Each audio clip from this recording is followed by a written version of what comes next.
Et bonjour à tous, bienvenue pour cette nouvelle et dernière vidéo de la saison 2021 sous le format vlog, hebdo potager, vraiment actualité de la semaine au potager. Je vais en profiter pour vous montrer les patates douces. Je vais là les récolter avec vous, on va aller voir le bilan, les leçons qu'on peut en tirer pour cette saison. On va planter les derniers fraisiers, on va parler une dernière fois des chayotes. Vous allez voir que je viens d'arracher tout le plan et c'est assez incroyable. On parlera d'autres sujets divers et variés pour clôturer cette saison 2021. Merci pour votre présence et puis donc en avant, on va récolter les patates douces.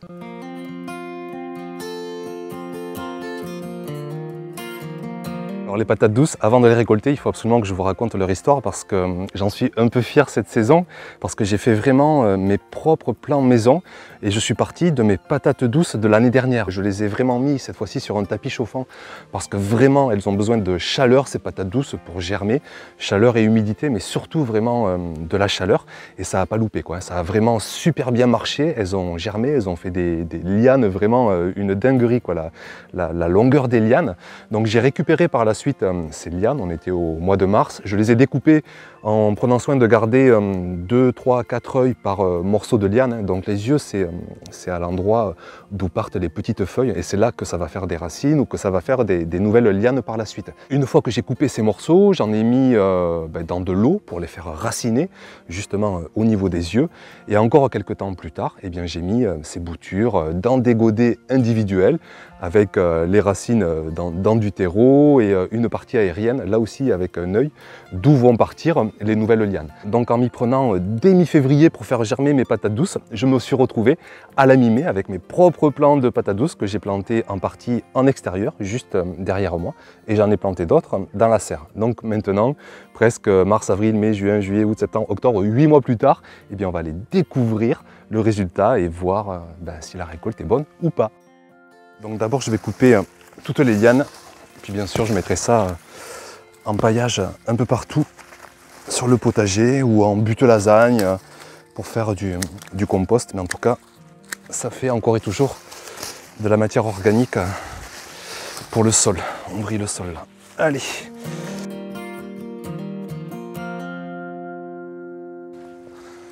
Donc déjà, belle fertilité physique, ça s'enfonce facilement. Ouh là là, ouais, il y a du monde. Ça a l'air vraiment, vraiment sympa. Allez, clac. Je pense qu'on est largement à 1 kg. Ben là, c'est très décevant. Alors, je vais espérer qu'il y a quelque chose de plus profond. Parce que parfois, la patate douce, elle va en profondeur. Je vois toujours des racines.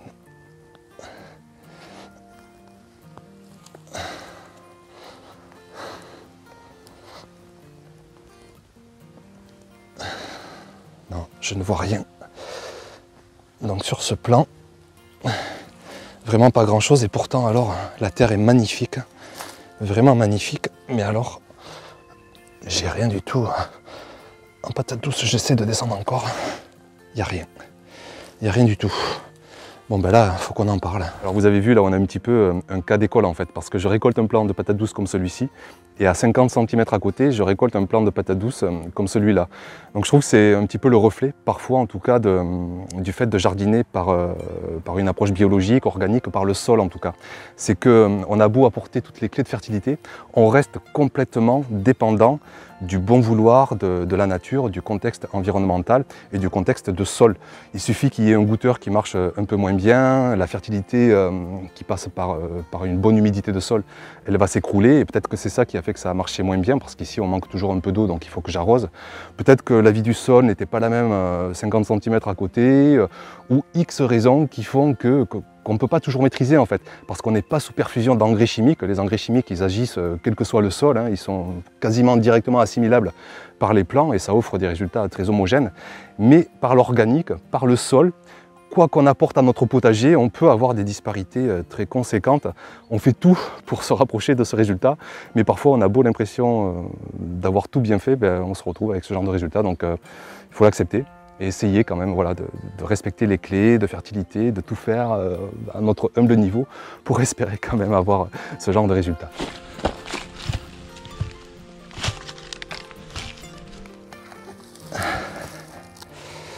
Effectivement, c'est très bien. Ah, et nos amis, alors ça fait presque autant de plaisir que de récolter.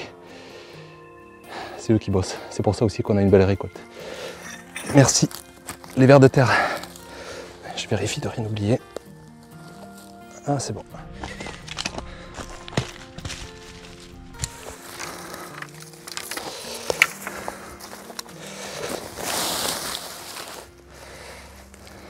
Je me souviens cet été apporter une couche mais de 20-30 cm de tonte, de broyat, et il n'y a plus rien quoi. Il n'y a quasiment plus rien. Avec l'humidité, la chaleur, tout a été dévoré par le sol. Bon ben voilà, la boucle est bouclée. On est parti d'une patate douce de l'année dernière. On a généré toute cette récolte. Pour moi ça me suffit. Hein. Ça pourrait être plus abondant encore, mais là je sais à vue d'œil que ça nous va bien. On pourra faire quelques repas à 4 durant cet automne, cet hiver. On cuisinera ça avec grand plaisir. Déjà avec une grosse patate douce comme ça, il y a à manger hein, pour plusieurs personnes. Et avec 2 patates douces, vous faites largement un repas familial. Donc là, il y en a de quoi faire 5, 6, plus ce qu'il y a dans la serre. Et ça nous suffit, hein. On ne va pas manger des patates douces tous les jours, donc c'est très bien. Voilà pour cette saison 2021 avec les patates douces.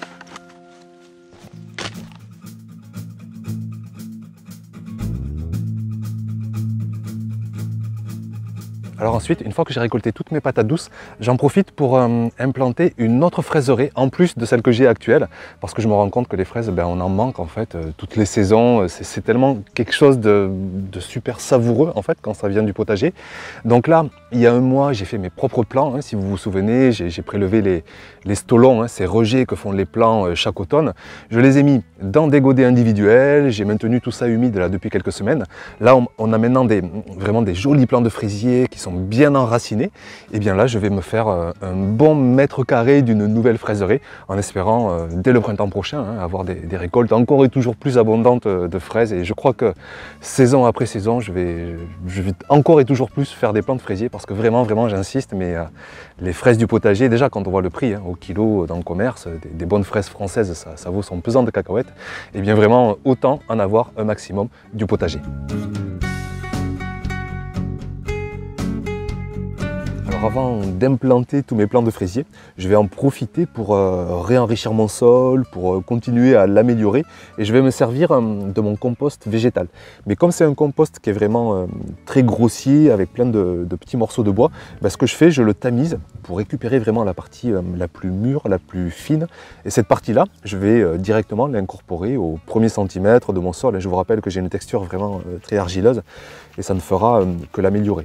Et toute la partie tamisée que je mets de côté, qui est grossière, eh bien elle, je vais m'en servir aussi, mais en paillage pour mettre sur le sol cette fois-ci et mettre autour des plants de fraisier.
Maintenant, on se dirige dans la serre, où là aussi, comme une ambiance de fin de saison, ça fait bizarre parce qu'il y a encore 15 jours, elle était tropicale en fait, cette serre. C'était vraiment impressionnant.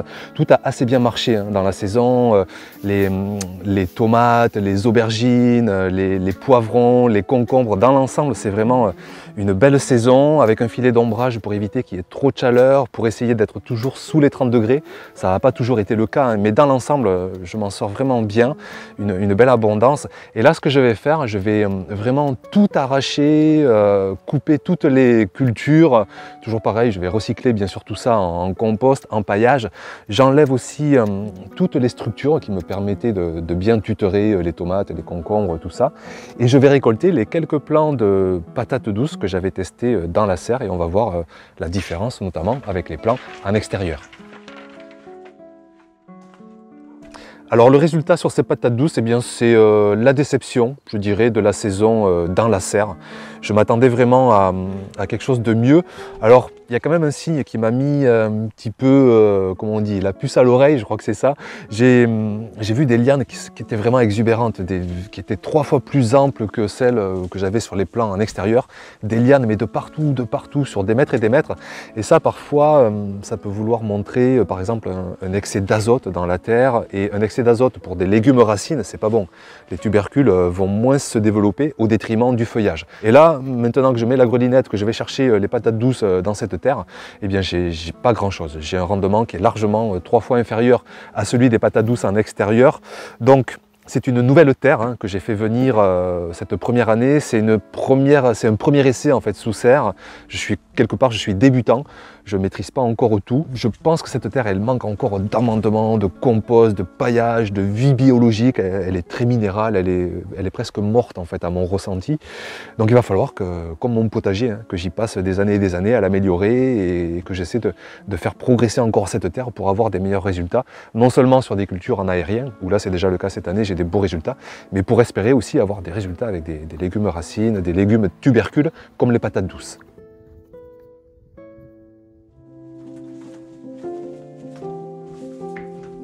Alors dans la serre, une fois les patates douces récoltées, eh bien, je vais essayer de prolonger la saison. C'est ça aussi l'avantage d'une serre, c'est qu'on peut commencer plus tôt, on peut finir plus tard.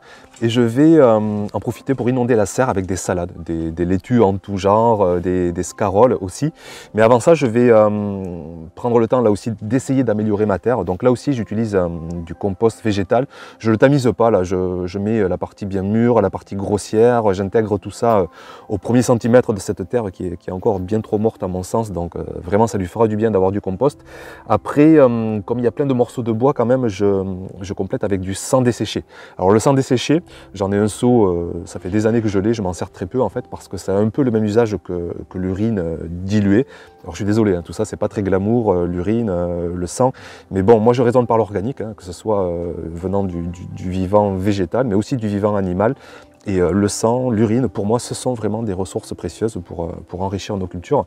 Donc l'urine dans la serre, je ne voyais pas trop parce que j'ai peur que ça sente pas très bon. Hein. En extérieur, il n'y a vraiment aucun problème. Mais dans la serre, bof quoi.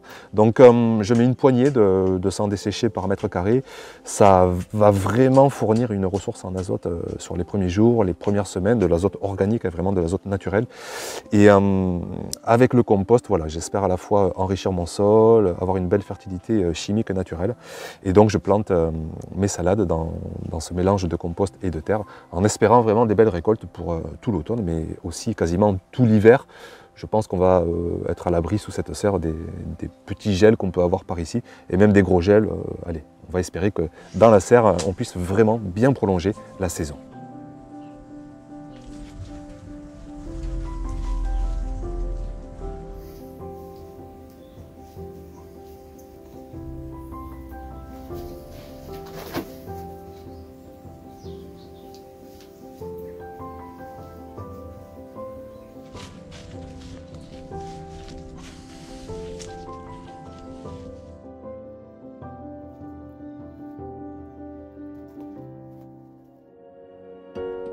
J'arrive avec ma brouette de chayotte parce que là, il va falloir qu'on cause avant de se quitter, regardez ça. Donc voilà, sachant que J'ai déjà mon légumier qui est plein, il y a déjà presque une centaine dedans. Dans la brouette, il y en a 150. Donc on arrive à 250 chayotes en partant d'une chayote en début de saison. Donc 250 pour 1, ça fait 2500 pour 10, ça fait 25 000 pour 100. Donc en fait, quand on achète une chayote ou quand on plante une chayote, on fait un placement à 25 000 pour 100, sachant qu'un livret A c'est 1% ou même pas, je crois maintenant, par an. Alors, bien sûr, je caricature parce qu'il faut du temps, il faut de la place, il faut des composts, des amendements. Mais enfin, quand même, je trouve que ça fait réfléchir, quoi. On plante ça dans son potager et quelques mois plus tard, on a 250 chayotes. Et en plus, c'est bon. D'ailleurs, je rectifie l'erreur que j'avais fait dans la vidéo où je disais que le noyau n'était pas comestible. C'est n'importe quoi. J'ai pas l'habitude de la cuisiner. C'est la première saison que je la fais. J'avais lu bêtement quelques recettes qui conseillaient d'enlever le noyau. Et en fait, tout est comestible en plus dans la chayote. Et encore là, j'en ai cuisiné ce midi et c'est vraiment un régal. Donc c'est une abondance de nourriture qu'on peut avoir chez soi, où on peut partir avec simplement ça et se retrouver avec de quoi manger pour toute une famille, pour tout l'automne et pour tout l'hiver. Donc je trouve que ça, voilà, c'est un questionnement à avoir. C'est vrai que souvent on dit que le potager, on fait ça aujourd'hui pour le plaisir, pour exister plus encore. Mais quand même, quand on a ce genre de résultats, il y a une notion de production, de nourriture qui est quand même fortement à prendre en compte. Donc la chayote, n'allez pas non plus vous jeter dessus la saison prochaine, hein, ça prend une place folle, ça demande quand même de la chaleur, il faut 6 mois sans gel. Mais de tous vos commentaires sous la dernière vidéo, pratiquement dans toutes les régions de France, il y a des belles expériences, des jardiniers qui y arrivent. Mettez peut-être sous serre dans les régions les plus froides. Mais vraiment, je tenais à vous dire un dernier mot sur ce fruit vert, c'est une cucurbitacée, parce que vraiment, ça vaut le coup, à mon sens, de l'essayer dans vos potagers. Bon, eh bien, ça fait bizarre parce que je pense qu'il est temps de refermer le rideau sur cette saison 2021, après tous ces mois à vivre au potager tout simplement. Alors la chaîne ne va pas fermer pour autant pendant les 2-3 mois à venir. Je vais en profiter pour proposer des hors-séries, proposer des tutoriels, proposer des reportages. Je suis allé me déplacer dans d'autres potagers, chez mon semencier aussi, enfin un des semenciers que j'admire et je vous partagerai tout ça sur la chaîne. Donc la chaîne continuera bien sûr de diffuser du contenu et puis dès l'année prochaine on va repartager une nouvelle saison avec des évolutions dans les partages, dans les pratiques, parce qu'il y a des connaissances accumulées, parce que il y a encore une expérience aussi accumulée du jardinier. Donc tout ça va faire que la saison 2022 n'aura rien de ressemblant avec la saison 2021. Je vais aussi compléter un petit peu mon contenu avec d'autres jardiniers qui sont complices, amis, qui ont d'autres climats, qui ont parfois d'autres visions. Et j'ai vraiment envie de décloisonner de plus en plus le potager d'Olivier à d'autres horizons, à d'autres climats, à d'autres approches, et de toujours raisonner par cette notion de diversité. Donc il me reste à vous remercier encore et toujours pour passer par ici sur la chaîne. Et puis, oui, je pense quand même que je vais faire une coupure de 15 jours là, pendant les vacances. Et on se retrouve très vite, vous allez voir, pour des chouettes reportages, des chouettes hors-série, le temps de faire patienter jusqu'à la saison 2022. Merci, et puis à très bientôt pour une prochaine vidéo. Ciao!